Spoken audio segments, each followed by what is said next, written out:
Morphing is a computer technique used to blend shapes together. The word comes from metamorphosis, which is defined as the transformation of a shape into another. It can therefore be used to mold or melt one object into another. Morphing is not a new technique, nor is it solely a 3D effect. In fact, early experiments in morphing were in 2D. We've all seen the effects of characters changing shapes in movies like Willow or Terminator 2, and in innumerable music videos and commercials. The methods and technologies have improved, but the basics remain the same.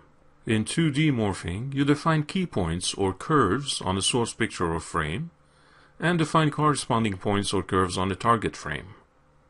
When these points and curves come together over time, they displace pixels in such a way that the source frame becomes the target frame.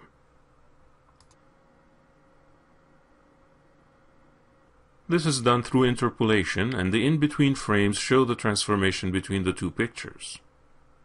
In this case, we have an example of Albert Einstein morphing into Sigmund Freud.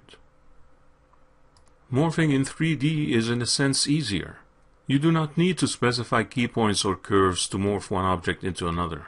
You do, however, have to follow a certain set of rules, the most important of which is that source object and target object have to have the same number of vertices. For best results, you usually create a source object, copy it, and then modify the copy into a target object. This way, not only can you control the number of vertices, but you can also control their location as well.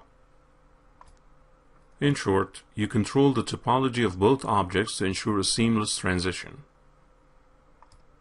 Interestingly enough, and because of these rules, morphing in 3D is very useful for animating facial expressions.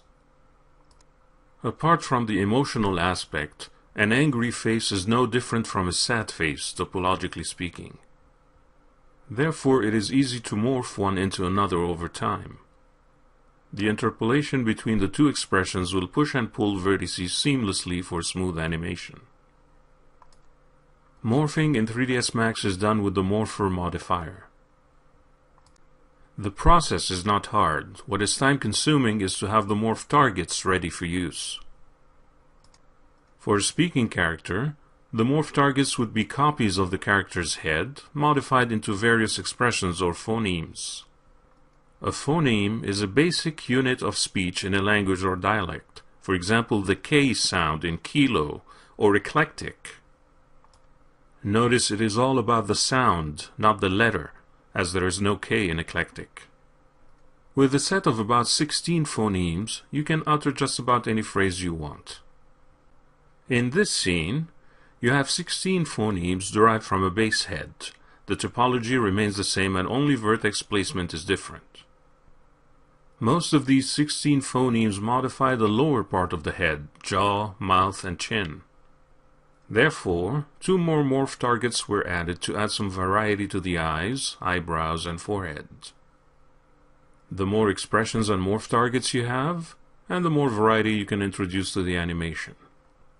To create such variation from a basic head, you'd need to copy that head and modify vertex placement. This is the time-consuming part. As an alternative, there are plugins and third-party software available that automate this process.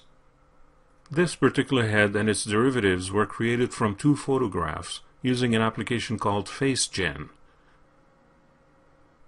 In the next movie, you will animate the base head to speak those immortal words made famous by Dirty Harry, "Go ahead, make my day."